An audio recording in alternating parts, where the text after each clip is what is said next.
अभी तक हमने नाम सुना था कि शराब माफिया होता है, भू माफिया होता है, रेत माफिया, माइनिंग माफिया होता है। ये बारूद माफिया मध्य प्रदेश में काम कर रहा है। शर्म आती है।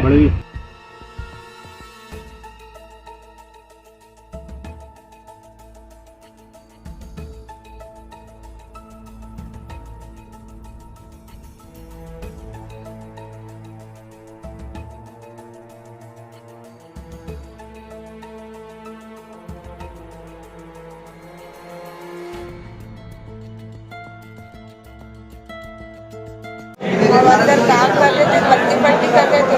अच्छा, तो पहले विस्फोट के बाद आपको लगा कि दूसरे में लगे? पहले मैंने लगा दूसरे में लगा, दूसरा बहुत देर धमाका था। पहले छोटा सा हुआ तो हमें लगा कुछ चीज़ फूटी, तो हम एकदम से भागे, हमको भगाए सबको, बोले भागो भागो। आप फैक्ट्री के बाहर मल्ली बस्ती में थे कि फैक्ट्री के अंदर काम कर रहे थे? फैक्ट्री के अंदर ही काम कर रहे थे। कितने लोग थे? करीबन हमारे हॉल में थे, एक हॉल बना हुआ था, उसमें करीबन 150-200 आदमी थे। वो दूसरे हाल में एक ही हाल था कि दो थे? एक हाल नहीं, बहुत सारे हाल हैं। जैसे वो कितने लोग काम कर रहे थे? 4 मंजिल है, बहुत सारे लोग काम करते हैं, अनगिनत लोग काम करते हैं और बच्चे भी थे उनके साथ। हॉस्पिटल में गए, हॉस्पिटल में जो अंदर काम कर रहे थे उन लोगों से बात की मैंने। जो घायल है उनका प्रत्यक्षदर्शियों का कहना है कि यहाँ 400 से 600 लोगों तक काम करते थे। लोकल लोग थे 100-150-200, बाकी 300-400 लोग बाहर से आते थे, अलग अलग जिलों से आते थे, अलग अलग जगह से आते थे। और खासकर सारे 80% लोग दलित समाज और हमारे ST/SC के थे। 70% लोग उस तरीके के लोगों ने आइडेंटिफाई करे कि कोई झाबुआ से आ रहा है, कोई पीछे खंडवा से आ रहा है, मतलब आदिवासी समाज के परिवार के लोग ज्यादा थे। अल्टीमेटली जहाँ 500-600 लोग काम कर रहे हो, कम भी होंगे, 400 होंगे, तब भी एक बेसमेंट था नीचे। बेसमेंट में 100 लोगों से ऊपर, 150 लोगों से ऊपर काम करते थे। पहली फ्लोर, दूसरी फ्लोर, तीसरी फ्लोर। जिस 15 किलो से ज्यादा आप विस्फोटक नहीं रख सकते हो, बारूद नहीं रख सकते, ये नियम है। इतना बड़ा विस्फोट ये कहता है कि हजारों किलो बारूद था। तो अल्टीमेटली आरोप प्रत्यारोप का विषय स्पष्ट है। झाबुआ में कांड हुआ, बीजेपी का नेता उसमें संदिग्ध था, 80 लोग मर गए थे, जांच आयोग गठित किया था, SIT भेजी गई थी।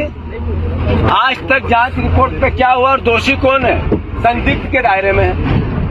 अब आप देखो, मैं वहां से आके सीधा स्पॉट पे गया जब JCP चल रही है। JCPओं की चलने की प्रोसेस ऐसी है कि लाश कोई जिंदा बच भी जाए तो नहीं बच सकता। और फिर न फोरेंसिक का कोई आदमी दिख रहा है, न कोई एक्सपर्ट इस पूरे इस तरह के आपदा प्रबंधन का दिख रहा है। अल्टीमेटली एक तरह से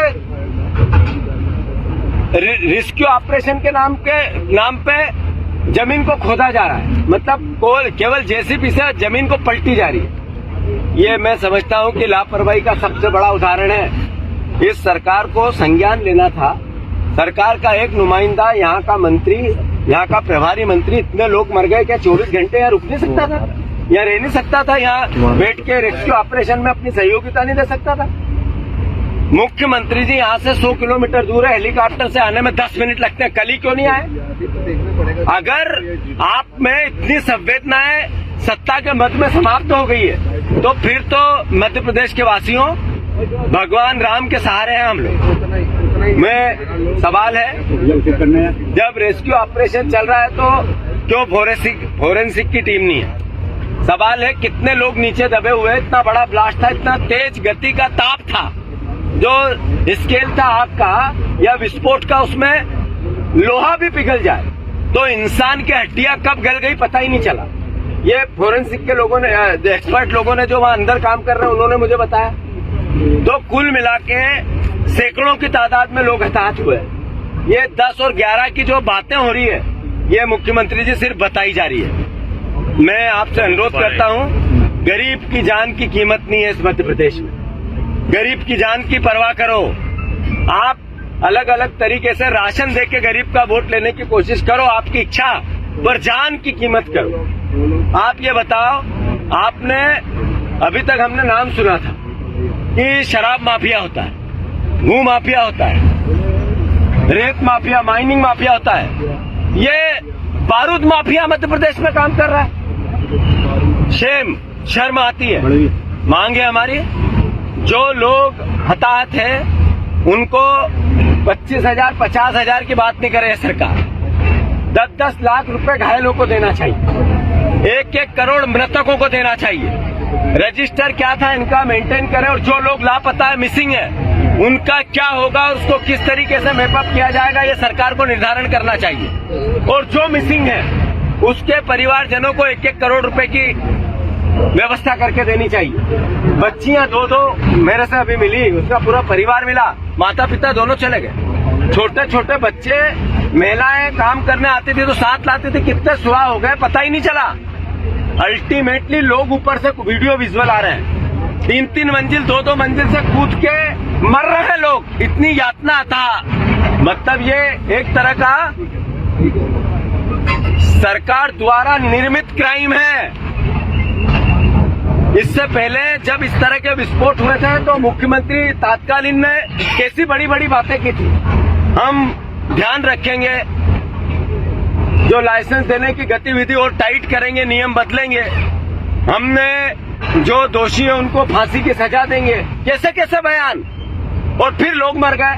ये ना वही सरकार थी जब वो लोग 80 मरे थे, हताहत हुए थे, और अब फिर ये लोग सैकड़ों मरे हैं। तो सरकार द्वारा निर्मित हत्याएं हैं ये, सरकार ने हत्याएं, सरकार की लापरवाही से हत्याएं हुई है। एक मंत्री रेस्क्यू ऑपरेशन में नहीं रह सकता सरकार का, इससे ज्यादा बड़ी लापरवाही तो कुछ नहीं हो सकती है। एसआईटी का गठन होना चाहिए जल्दी से, जो दोषी मालिक है वो अपनी जगह है, उस पर तो 307 302 का मुकदमा हो, और जो अधिकारी इसमें लापरवाही के उन पर भी 302 का मुकदमा हो। सरकार चूंकि टोटल दोषी है, प्रदेश से माफी मांगे मुख्यमंत्री, और कम से कम अब तो आ जाए मुख्यमंत्री लोगों और परिजनों से मिलने। अभी भी आप भोपाल की कुर्सी से नहीं उठना चाहते हो, उज्जैन 5 बार हफ्ते में जाना चाहते हो, लोग मर रहे हो, आना नहीं चाहते। इससे शर्म की बात नहीं हो सकती है। मोहन भैया कृपा करो, मुख्यमंत्री जी हरदा आओ और जल्दी से मरों की लाश, जो लाशें वो ढूंढवा के परिजनों को दो, और इनके लिए जो बेस्ट से बेस्ट हो सकता है, अच्छे से अच्छा हो सकता है वो करो। कांग्रेस पार्टी इस पूरे काम में आप सरकार के साथ। मिसिंग के 2 मामले ही आए हैं सर प्रशासन का कहना है कि मिसिंग के 2 मामले सारी बातें अखबार में, मीडिया में है, आप लोगों के संज्ञान में है। एक व्यक्ति के 2 लोग मरे 2018 में, जब मुकदमा हुआ 10 साल की सजा हुई, फिर 20 में 3 लोग मरे, फिर इसी फैक्ट्री में फिर इन पे क्या हुआ आज तक पता नहीं चला, फिर 22 में 3 लोग मरे इसी फैक्ट्री में, आज तक क्या हुआ पता नहीं चला। और अब कितने लोग मरे, सैकड़ों की तादाद में है, हजारों की दो संख्या में है, 90 है, 100 है, 50 है, 40 है, क्या है पता ही नहीं चल रहा है। तो अल्टीमेटली ये सरकारी हत्याएं नहीं है तो क्या है, मिसिंग फैक्ट्री के पास तमाम लाइसेंस कितनी मौतें हुई हैं, मौत के आंकड़ों को।